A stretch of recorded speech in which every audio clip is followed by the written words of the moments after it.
Ola,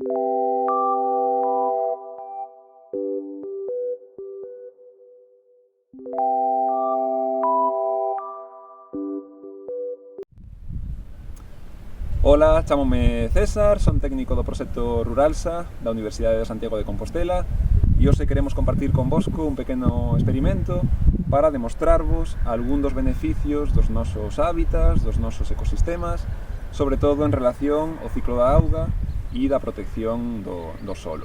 Estamos na Serra do Sistral, temos unha turbeira, o noso carón, que é un dos hábitats de interese comunitario cos que traballamos no proxecto Ruralsa. Estamos traballando para mellorar o estado de conservación destes hábitats e hoxe, como vos digo, traemos un pequeno experimento consistente en estas tres maquetas que vedes aquí, que representan tres sistemas, tres situacións que se poden dar nos nosos montes, nos montes galegos, e hoxe un pouquiño vamos a estudiar eso, como responden estes sistemas á chegada dunha precipitación forte en relación, como vos decía antes, ao réxime de auga e a protección do solo.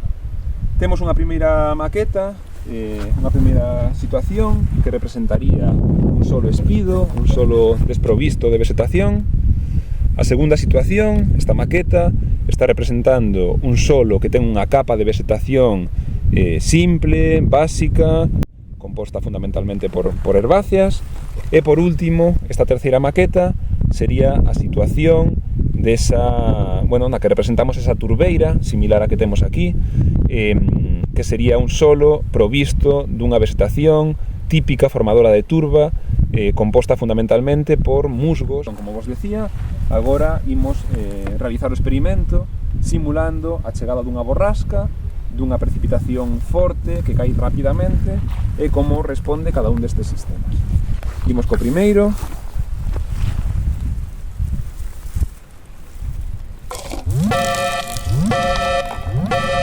Fallos do directo. Como vedes, temos un problema de perda do solo, un problema de erosión. Esa precipitación, como ese solo está desprovisto de vegetación, está provocando unha erosión moi importante no terreno e que todos eses sedimentos cheguen augas abaixo, os nosos ríos, os nosos encoros. Sabedes que a auga está moi turbia, contaminan a auga e temos un problema, ademais de erosión, un problema en canto á calidade das augas. Vamos a comprobar agora o segundo sistema como responde frente á chegada desa precipitación intensa. Vamos a provocar un pouco máis de precipitación e, se vos fixades, hai unha diferencia importante, xa que esa vegetación que está protexendo o solo actúa como filtradora e a auga, como vedes, sae moito menos turbia, moito máis limpa. É un deses beneficios que falábamos antes dos nosos hábitats, neste caso da vegetación, que provoca esa filtración da auga e ademais está reducindo en gran medida, prácticamente por completo, ese problema de erosión que tiñamos na primeira situación. E por último, nos imos a nosa representación da turbeira e imos facer a simulación da precipitación.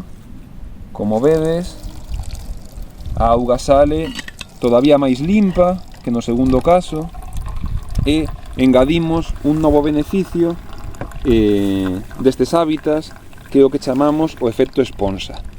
As turbeiras, esa vegetación formadora de turba, dominada sobre todo por esfagnos, por musgos, fai que toda esa auga que entra nos sistemas se capte e se almacene en gran medida, e se vos fixades é moito menor a chegada da auga augas abaixo e moito máis lenta esa descarga, non?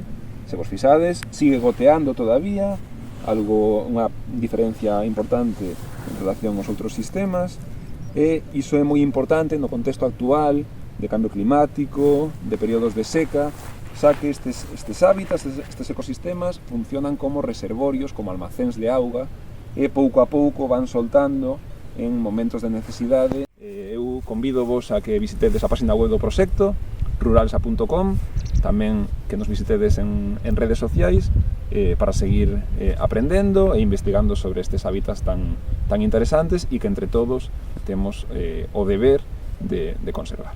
Apertiñas!